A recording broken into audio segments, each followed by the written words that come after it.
नमस्कार, मैं हूं कपिल श्रीमाली और न्यूज 18 राजस्थान की इस चुनावी चौपाल में आपका स्वागत है। मैं मेरे सहयोगी शेर सिंह के साथ आज आपको वल्लभनगर विधानसभा उपचुनाव से पहले यहां के समीकरण समझाने की कोशिश करूंगा। तो वहीं इस चुनावी चौपाल के बीच वल्लभनगर के चुनावी मुद्दे और यहां पर किए जा रहे विकास के दावों की हकीकत जानने की भी कोशिश करेंगे। इस चुनावी चौपाल में हमारे साथ वल्लभनगर की जनता के अलावा जो 4 पार्टियों के प्रमुख नेता हैं वे हमारे साथ में मौजूद है। जनता सेना से हमारे साथ में धनराज जी मौजूद है, जो कि देहात जिला अध्यक्ष जनता सेना के। इसके अलावा कुबेर सिंह चावड़ा हमारे साथ में इस समय कांग्रेस से मौजूद हैं। कुबेर सिंह चावड़ा कांग्रेस के पूर्व प्रधान रह चुके हैं। तो वही वल्लभनगर विधानसभा से कांग्रेस के पे प्रमुख दावेदार के रूप में भी थे। आप देखिए, राकेश गुजर हमारे साथ में, जो कि आरएलपी के प्रदेश प्रवक्ता हैं, और चंद्रशेखर जोशी, जो कि भाजपा देहात भाजपा के जिला उपाध्यक्ष हैं। चारों पार्टी के प्रमुख नेता हमारे साथ में मौजूद हैं, इनसे चर्चा करेंगे। इसके अलावा आप देखिए कि वल्लभनगर विधानसभा में चारों पार्टियों के कार्यकर्ता और आम जनता भी इस चुनावी चौपाल में हमारे साथ मौजूद रहेगी, जो कि अपने तीखे सवालों से पार्टी के प्रमुख नेताओं पर सवाल दागेगी। वल्लभनगर विधानसभा में पहली बार चतुष्कोणीय मुकाबला देखने को मिल रहा है। यहाँ पर अब तक भाजपा और कांग्रेस के अलावा जनता सेना का दबदबा देखा गया, तो वहीं इस बार आरएलपी ने यहां पर एंट्री मारी है। आरएलपी को यहां से कुछ चमत्कार की उम्मीद है। सबसे पहले पार्टी के प्रमुख नेताओं से ही बात शुरू करेंगे। जनता सेना, जो कि वल्लभनगर में तीसरे मोर्चे के रूप में उभर कर सामने आई थी, उनसे बात करने की कोशिश करेंगे। धनराज जी, वल्लभनगर में 2013 में जनता सेना का उदय हुआ, उसके बाद जनता सेना चुनाव लड़ रही है। इस बार किन प्रमुख मुद्दों से चुनाव लड़ रही है? सर, हमारे क्या कि अभी मेन तो पेयजल के लिए हम सारी व्यवस्था वल्लभनगर में पेयजल के लिए, पानी के और किसानों के लिए नहर की योजना नहीं है। उसके लिए हम कसोटा बांध का पूर्व में रणजीत सिंह जी भिंडर ने डीपीआर बनवाई थी और उसमें कुछ रुक गया काम, चुनाव आ गए, इसलिए वापस उनको रणजीत सिंह जी भिंडर विधानसभा में पहुंचेंगे और वापस उस डीपीआर तैयार करके पुनः इस वल्लभनगर विधानसभा में पेयजल की और किसानों के लिए नहर योजना चालू कराने में हमारी पूरी प्राथमिकता है। और शिक्षा के क्षेत्र में नए आयाम पैदा करेंगे। रोडें जो अभी खस्ता हालत है, रोडें खराब हो रही है, उस समय की जो कुछ सैंक्शनें जो रोडों की निकली हुई है वो अभी रुकी हुई है, उनको वापस चालू कराने में हम पूरा सहयोग करेंगे। कांग्रेस को यहां से उम्मीद है, सहानुभूति की लहर यहां पर कांग्रेस चाहती है, लेकिन किन मुद्दों के साथ में जा रहे हैं? क्योंकि गजेंद्र सिंह शेखावत जो है वो इस सरकार से खुश नहीं थे। मैं ये मानता हूँ राजस्थान में जननायक अशोक गहलोत की सरकार है। अशोक गहलोत सरकार ने जो इतनी कोरोना की बड़ी महामारी थी उसमें भी बहुत ही बढ़ चढ़ कर के लोगों की सेवा की है। जहाँ तक मेरा मानना है, कांग्रेस सरकार कि राजस्थान में आज एक नया आयाम स्थापित कर रही है। वल्लभनगर विधानसभा में हमको 2000 करोड़ रुपए के उन्होंने काम दिए हैं, जैसे कि पेयजल की समस्याओं के लिए बहुत सारे टंकियाँ स्वीकृत की हैं, बहुत सारे रोडें स्वीकृत की है। वल्लभनगर में बहुत बड़ा सैटेलाइट हॉस्पिटल दिया है। बिंडर में हमको एक बहुत बड़ा गर्ल्स कॉलेज दिया है। ऐसी बहुत सारी ऐसी योजनाओं को जो अशोक गहलोत ने हमको दिए हैं। हमारे प्रभारी मंत्री प्रताप सिंह जी खाचरेवास समय समय रहते हुए उदयपुर जिले में आते हैं, वल्लभनगर को हमेशा सूद लेते हैं और हमारी जो भी समस्या होती है उनका निराकरण करने के लिए सरकार एकदम सक्षम है। और देश के प्रधानमंत्री नरेंद्र मोदी जी ने भी माननीय अशोक गहलोत साहब की तारीफ की है। मैं तो ये मानता हूँ ऐसा जननायक राजस्थान को फिर कभी शायद कभी नहीं मिलेगा। मारवाड़ की पार्टी राकेश जी मेवाड़ में चमत्कार करना चाहती है।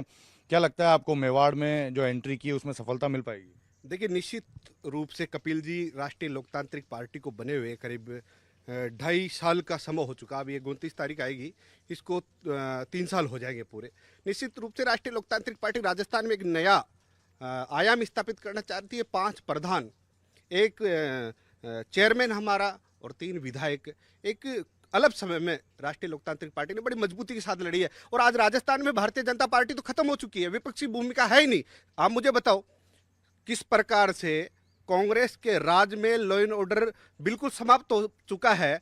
अपराधी, ये इतिहास में पहली बार हो रहा है राजस्थान में, कांग्रेस के राज में अपराधी किस प्रकार से पुलिस थाने को तोड़कर सारे बीच बाजार भग जाते हैं, किस प्रकार से दुष्कर्म की घटनाएं हो रही है। इनके प्रदेश अध्यक्ष है, उनको मैं कह रहा हूं, जयपुर में शिवगौतम डॉक्टर है फेमस, राजस्थान का सबसे टॉप, जो मानसिक रोगों को ठीक करता है। इनके प्रदेश अध्यक्ष को तो तत्काल प्रभाव से वहां ले जाना चाहिए। 2011-2015 में गांधी जी आए हैं, जिसका पिताजी मर जाए वो विधवा है, ऐसे स्टेटमेंट दे रहे प्रदेश अध्यक्ष। मुझे लगता है कि कांग्रेस पूरी तरीके से अब वर्तमान में समाप्त होने के कगार पे है।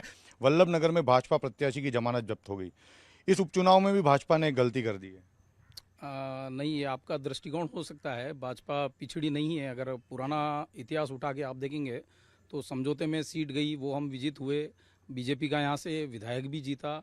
अभी जिला परिषद पंचायती राज के अगर आप वोट प्रतिशत और सीटें अगर देखें तो प्रधान हमारे बैठे, जिला परिषद मेंबर हमारे यहाँ से गए और बाकी सभी पार्टियाँ पिछड़ी हुई नज़र आई।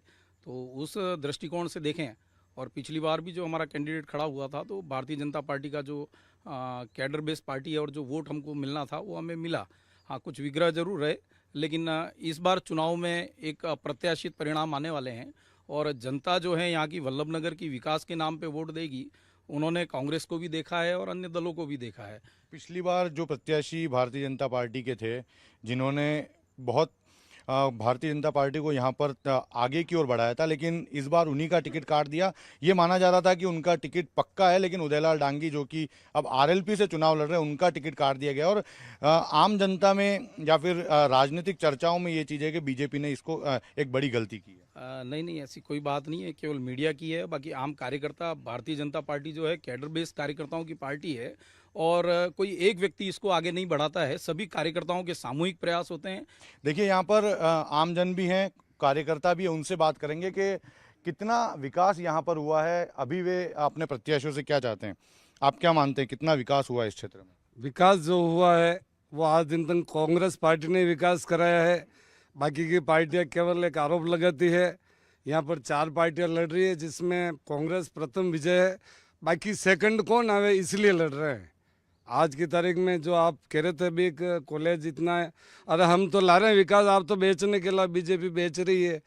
रेल बेच दी, हवाई जहाज बेच दी, तेल के कारखाने बेच दिए, सब बेच दिए। हम तो केवल यहाँ पे विकास लाने का काम करते हैं। हमारा कोई मुद्दा नहीं है। हमारी जो भावना है कांग्रेस की, हमारे प्रत्याशी भावना है विधानसभा के शिक्षा क्षेत्र में आगे बढ़ाने की। जो को भी समस्या होगी, वैसे समस्या को रखी नहीं है। हमारे पूर्व गृह मंत्री गुलाब सिंह सख्ताव साहब ने इस वल्लभनगर के लिए, यहाँ हमारे पहली तहसील है जहाँ 3 कोर्टें हैं, वल्लभनगर कोर्ट है, भिंडर कोर्ट है, कानोड़ कोर्ट है। हमारे 3 पंचायत समिति हैं। हमारे नगर पालिका में भी ये उप जिला कलेक्टर कार्यालय खोला गहलोत साहब ने। नहीं, मैं ऐसे पूछ रहा हूँ, चंद्रशेखर जी भाई साहब कह रहे हैं कि सांसद मोदी ने ये किया, बीजेपी ने ये किया। मैं ये पूछ रहा हूँ कि चंद्रशेखर जी भाई साहब, आपके सांसद महोदय ने वल्लभनगर के लिए क्या दिया 7 साल के अंदर? उसके बाद में मैं ये कह रहा हूँ, वो घोषणा करके गए थे कि वल्लभनगर के जो गडूर सागर बांध है उसके ऊपर मैं 10 लाख रुपए दे रहा हूँ। वो 10 लाख रुपए कहाँ पे? सड़कों की स्थिति महाराज रणदीप सिंह जी भिंडर के टाइम में बहुत अच्छी थी।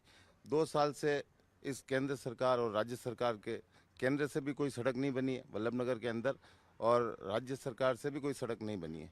जो महाराज साहब के टाइम में सड़कें बनी थी, कुछ काम कांग्रेस सरकार ने आने के बाद उन कामों को महाराज रणदीप सिंह जी भिंडर के द्वारा जो स्वीकृत किए गए थे काम, उन कामों को नई सरकार कांग्रेस सरकार ने आने से रोक दिए। फिर महाराज रणदीप सिंह जी सुप्रीम कोर्ट के अंदर गए कि पुराने काम स्वीकृति को वापस चालू की जाए।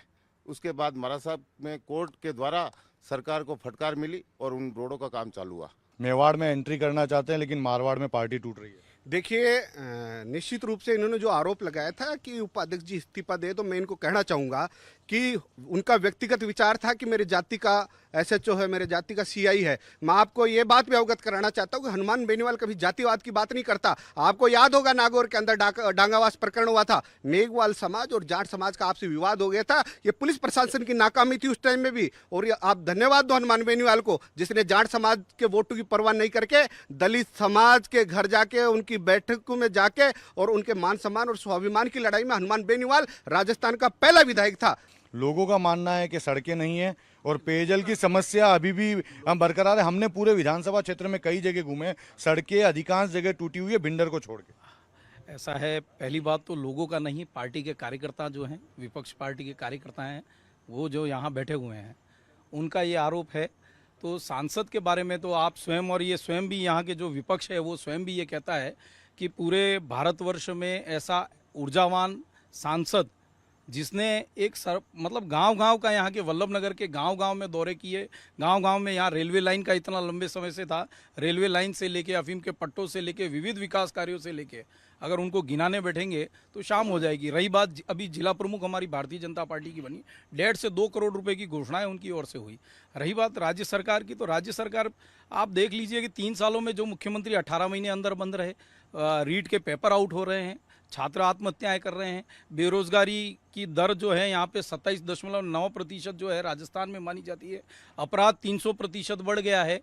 और वल्लभ नगर की मैं एक यहाँ आया तो मुझे जानकारी मिली कि वाना एक मैनार जल परियोजना जो थी 20 साल पहले एक शिलान्यास का पत्थर वहाँ पे लगाया गया और आज तक वो जल परियोजना यहाँ पूरी नहीं हुई। कॉलेज आने में यहाँ 60 साल लग जाते हैं, केवल थोती घोषणाएं हैं। अभी जो उपचुनाव हुए वहाँ पर राजमंद भी में था, तो वहाँ जो डॉक्टर लगाए गए थे वो डॉक्टर चुनाव से पहले वहाँ लगाए गए और चुनाव जाते ही वो डॉक्टर वहाँ से हट गए।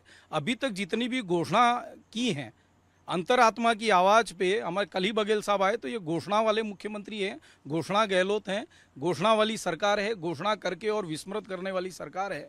तो इसका तो जनता जनार्दन आकलन करेगी कि सांसद ने क्या किया, नरेंद्र मोदी जी ने क्या किया। कोरोना काल में मीडिया भी आपके समक्ष था, किस तरीके से भारतीय जनता पार्टी के कार्यकर्ता कोविड काल के अंदर मदद करने के लिए सड़कों पे उतरे, लाठी डंडे भी खाए, कई सारी पाबंदियां थी, उसके बीच में भी दवाइयों से लेके राशन से लेके अभी जो हमारा प्रत्याशी है 5.5 से 6 करोड़ रुपया उन्होंने यहाँ पे अस्पतालों में और वेंटिलेटर, ऑक्सीजन, मास्क, रेमडेसिविर, ये दवाइयाँ वगैरह सारी यहाँ पे दी। भारतीय जनता पार्टी का एक एक कार्यकर्ता, और उस समय ये जितने भी हैं जनता सभी चेहरे पहचान चुकी है। कांग्रेस तो वहाँ होटलों में बंद थी और वो रोहित जी अगर उदयलाल डांगी को भाजपा टिकट दे देती तो क्या आप इतने कॉन्फिडेंट फिर भी इस इलाके में दूसरे प्रत्याशी के साथ में रहते? देखिए, हमने तो साड़ा भी चुनाव लड़ा, जहां हमारे सुजानगढ़ लड़ा, साड़ा लड़ा, उपचुनाव तो लड़ रहे हैं। निश्चित रूप से नई पार्टी है और धीरे धीरे संघर्ष करेंगे। मेरे बड़े भाई जिन्होंने पहले अभी क्वेश्चन किया था कि भाई आपके उपाध्यक्ष पार्टी छोड़ के जा रहे हैं, उसका मैं स्पष्टीकरण बहुत बड़ा दे दिया। मुझे बाद में दिखा कि वो कांग्रेस का पट्टा पहन रखा है, क्योंकि गोविंद सिंह डोडासरा और राहुल गांधी के जो भगत है ना, वो कह रहे हैं कि आरएलपी ने मर्डर किया। बड़ा एक चैनल पे, जो राष्ट्रीय लेवल का चैनल पे ये बात कर रहे हैं, तो निश्चित रूप से इनके बयानों को मैं ज़्यादा भारी नहीं लेना चाहता, हल्के में लूंगा इसको। कुबेर सिंह जी, गुलाब सिंह शक्तावत के समय से कांग्रेस वल्लभ नगर में राज करती आई है, उसके बावजूद सड़कों की ऐसी स्थिति क्यों है? सैकड़ों गांव ऐसे हैं जहां पे अभी भी पानी की पाइपलाइन नहीं है, पेयजल की काफ़ी दिक्कत है। कपिल जी, मैं आपको ये बताना चाहता हूँ, चंद्रशेखर जी ने बात कही है, हम वल्लभ नगर विधानसभा का चुनाव लड़ रहे हैं, वल्लभ नगर की समस्याओं के बारे में अवगत कराएं। मैं कपिल जी आपको बताना, चंद्रशेखर जी को पहले ये पूछना चाहता हूँ, आप वल्लभ नगर की कितनी पंचायतों में आज तक आप घूमे हैं? ये गुजर साहब यहाँ विराजमान है, ये भी कह रहे हैं साहब।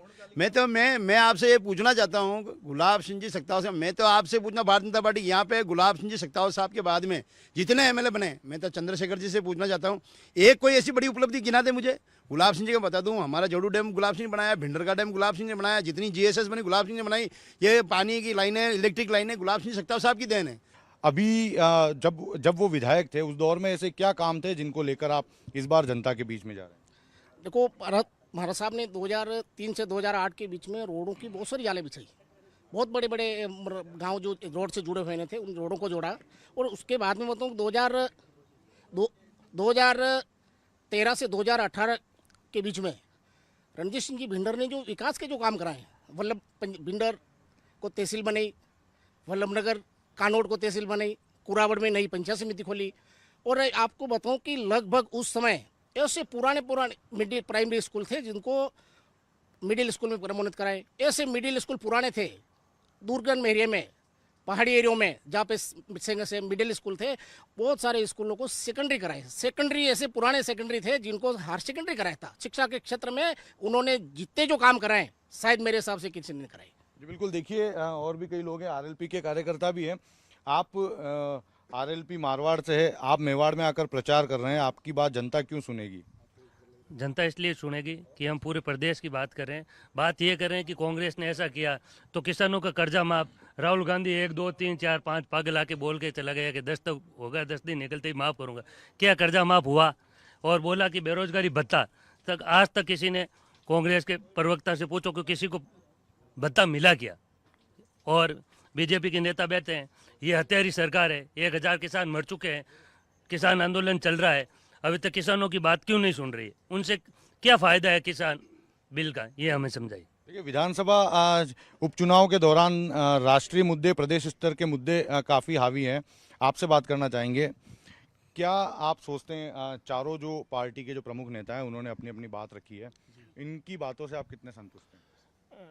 इन्होंने जो डेवलपमेंट के बारे में बताया तो निस्संदेह कांग्रेस के विधायक और कांग्रेस ने विकास किया ही है, विकास नज़र भी आ रहा है। मेरा प्रश्न आरएलपी के जो बैठे हैं इनसे है कि आपके नेता बेनीवाल जी जो भारतीय जनता पार्टी के सहयोग से सांसद बने नागौर में, और उसके बाद आज आप भारतीय जनता पार्टी के विरोध में हैं। आपने अभी कहा है कि भारतीय जनता पार्टी खत्म हो चुकी है, कांग्रेस खत्म होने के कगार पे जा रही है, तो आपका मुकाबला है किससे? आपकी दिशा और दशा क्या है वो आप बताएं हमें। जी, बिल्कुल, आप बताइए, क्या सोचते हैं आप, क्या बताएंगे? चुनाव से पहले के समीकरण किस तरह के बैठ रहे हैं? सर, पहले वल्लभनगर विधानसभा में त्रिकोणीय मुकाबला होता था, लेकिन इस बार जब भारतीय जनता पार्टी से संगठन जो करता है वो सर्वोपरि है। लेकिन इस बार जो उदयलाल जी डांगी प्रत्याशित थे, उनको टिकट नहीं मिलने से उन्होंने आरएलपी ज्वाइन की है। भारतीय जनता पार्टी संगठनवादी रीति नीति वाली पार्टी है और व्यक्ति आते जाते रहते हैं। संगठन पूरी मजबूती के साथ इस चुनाव को लड़ रहा है और मैं तो आपको न्यूज़ चैनल के माध्यम पर इस वल्लभनगर विधानसभा के हर नागरिक को कहना चाहूँगा, हम चुनाव जीतेंगे, चाहे 1 वोट से जीतें, बिल्कुल जीतेंगे। हम उस जीत की कगार से लेके हम तन मन धन से सारे कार्यकर्ता और पूरा संगठन लगा हुआ है, बिल्कुल निश्चित ही चुनाव जीतेंगे। एक नया समीकरण बनाने की कोशिश की जा रही है। 3 राजपूत कैंडिडेट है, तो राजपूत समाज वर्सेस अदर का जो एक नारा यहाँ पर दिया जा रहा है, उसका कोई असर यहाँ पर नजर आ रहा है? नहीं, ये वल्लभनगर विधानसभा है, यहाँ पे काफ़ी टैलेंट और बुद्धिजीवी मतदाता निवास करते हैं। यहाँ पे जातिवाद का मुद्दा कोई नहीं चलेगा। और मैं आपके माध्यम से दोनों राष्ट्रीय पार्टियों से निवेदन करना चाहता हूँ, नरेंद्र मोदी जी और अशोक जी गहलोत साहब से, कि ये पेट्रोल और डीजल है, दोनों को जीएसटी के दायरे में क्यों नहीं ला रहे? आम किसान का फायदा, यदि दोनों को जीएसटी के दायरे में लाए तो आम किसान का फायदा हो सकता है। और साथ ही में वल्लभनगर विधानसभा रही बात उपचुनाव की, तो उपचुनाव में मैं आपसे आपके आग्रह से बताना चाहता हूं कि विकास का दूसरा नाम महाराज रणधीर सिंह जी भिंडर है और निश्चित ही चुनाव जीतेंगे। 2 तारीख को धनतेरस है, जनता सेना दोहरी खुशी मनाएगी, एक तो धनतेरस की, दूसरी जनता सेना के विजय जुलूस की। अच्छा, आपसे बात करना चाहेंगे, महंगाई कितना बड़ा मुद्दा है इस चुनाव में? इस चुनाव में सबसे ज़्यादा मुद्दा महंगाई, भ्रष्टाचार और गरीबों के साथ जो ये दोनों राष्ट्रीय पार्टी लेके चल रही है कि हम उनके साथ ये कर रहे हैं वो कर रहे हैं, थोटी घोषणा थोटा कार्यक्रम लेके चलते हैं।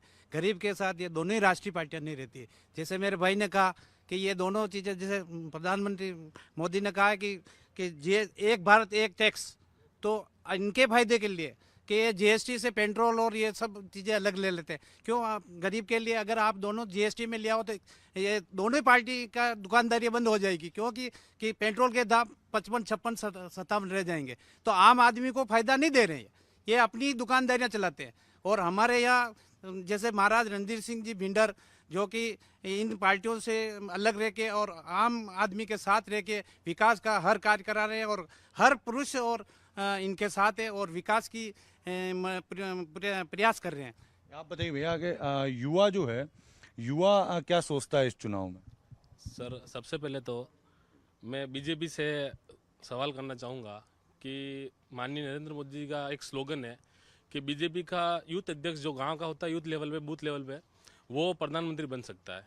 तो ये वल्लभनगर के लिए लागू नहीं है क्या? पूरे देश के लिए लागू है, वल्लभनगर के लिए लागू नहीं है क्या? यहाँ पे हर बार अलग हो जाता है। दूसरी मैं कांग्रेस से सवाल करना चाहूँगा कि आप कह रहे हैं कि हम पेट्रोल डीजल को जीएसटी में लाना चाहते हैं। अभी जो मीटिंग हुई थी रिसेंटली 1 महीने पहले सभी प्रधानमंत्रियों, मुख्यमंत्रियों की, तो उसमें सभी ने मना कर दिया कि हम नहीं लाना चाहते, अभी कंडीशन नहीं है, अभी ये डूबी हुई है। उसके बाद मैं एक आम युवा हूँ, मुझे प्रदेश की, देश की राजनीति से कोई लेना देना नहीं। मैं वल्लभनगर रहता हूँ, मुझे चाहिए कि वल्लभनगर में क्या हो रहा है उसकी मुझे चाहिए। वल्लभनगर में पिछले अभी आपने कॉलेज ले आए, सड़क ले आए, जो भी ले आए आप, अब 6 महीने के चुनाव का माहौल चल रहा है, आप ले आए। 2.5 साल पहले जब आपकी सरकार थी तब आपके खुद के एमएलए कहते थे कि भाई मेरी आगे नहीं सुन रही, मैं आपका क्या काम करूं। कांग्रेस से हमारे साथ है, इस बात का जवाब देना चाहते हैं, बताइए। मैं आपको बताता हूँ, ये जो कह रहे भ्रष्टाचार के आरोप लगाते हैं, आप किस प्रकार का भ्रष्टाचार के आरोप लगाना चाहते हो? अशोक गहलोत ने जो काम किए हैं, मेरी बात सुनो, आप मेरी बात सुनो, ये गुजर साहब के प्रभारी मंत्री की जांच होनी चाहिए। अरे आप मेरी बात, भारतीय जनता पार्टी और आरएलपी दोनों विपक्ष में है। आज मैं क्या, आरएलपी और भारतीय जनता पार्टी दोनों विपक्ष में है, तो आप विरोध क्यों नहीं करते हो? आप ज्ञापन क्यों नहीं देते हो? आप उनका विरोध क्यों नहीं करते हो? ये आप लोगों की बौखलाहट है, आप लोगों की बौखलाहट है। आप लोग जातिवाद पे, आरएलपी वाले वल्लभ नगर में जातिवाद का दावा कर रहे हैं, जातिवाद पे भाषण दे रहे हैं, ठाकरों को हटा देंगे, ठाकरों कर देंगे। आपके बड़े वरिष्ठ ने भाषण दिए। मैं आपको ये बताना चाहता हूं, ठाकर और क्षत्रिय कौम वो कौम है जिसने पूरे भारत में मुगलों के साथ में युद्ध लड़े हैं, और वही ये क्षत्रिय कौम है। जब जब देश पे आफत आती है, ये क्षत्रिय कौम ही, मेरी बात सुनो, ये क्षत्रिय कौम ही आपके लिए आगे आगे खड़ी रहेगी। ऐसी जातिवाद का जहर घोलने का काम जो आप वल्लभ नगर कर रहे हो, या आप बिल्कुल सक्सेस नहीं होंगे। मैं आपको कह रहा हूं, वल्लभ नगर में कांग्रेस पार्टी सबसे ज्यादा मतों से जीतेगी और ये चारों पार्टियों का सफाया हो जाएगा। रोहित जी, क्यों आपको क्षत्रिय वर्सेज अदर समाज करने की बात सामने आ रही है? क्योंकि आपको लगता है कि यदि 3 राजपूत प्रत्याशी हैं, एक उदयलाल डांगी आपके प्रत्याशी, यदि वोटों का विभाजन होगा तो आपको फायदा होगा? देखिए, इन्होंने जो आरोप लगाए वो निश्चित रूप से राजनीतिक दृष्टि से उचित आरोप नहीं है। हाँ, हनुमान बेनीवाल ने कब ठाकरों की बात की? जब कोई अगर ठाकर पीड़ित है तो सबसे पहले हनुमान बेनीवाल आया, और हम तो उन लोगों का सम्मान करते हैं जो देश के मान सम्मान और स्वाभिमान की लड़ाई लड़ी। हम महाराणा प्रताप का भी सम्मान करते हैं, हम महाराणा प्रताप का भी सम्मान करते हैं, और पूंजा भील का भी सम्मान करते हैं। हम एक जाति विशेष का नहीं,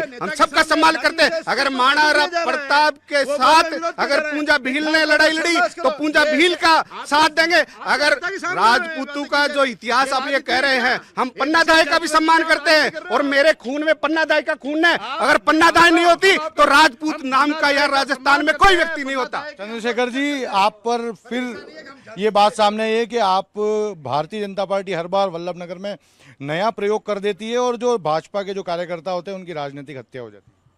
नहीं, ऐसा नहीं है। भाजपा के कार्यकर्ता की कभी राजनीतिक हत्या नहीं हुई है, जबकि बल्कि भारतीय जनता पार्टी का जो कार्यकर्ता है वो विचारधारा के लिए अपने प्राण समर्पित करने वाला कार्यकर्ता है। जो टिकट वितरण और ये सारी जो स्तर होते हैं वो कार्यकर्ताओं के फीडबैक के आधार पे यहाँ दिए जाते हैं। और एक बार मुझे बोल रहे हैं, आप नहीं, यहाँ कार्य, ये एक प्रमुख, ये एक बड़ा सवाल है, ये एक बड़ा, चंद्रशेखर जी, ये एक बड़ा सवाल है। गुलाबचंद कटारिया जो कि मेवाड़ के दिग्गज नेता हैं, उनका ऑडियो वायरल होता है और उसमें सामने आता है कि उनकी इस टिकट वितरण में नहीं चली। एक बात बताइए, वास्तव में सही बात है। कुबेर सिंह जी, आप बोलने देंगे?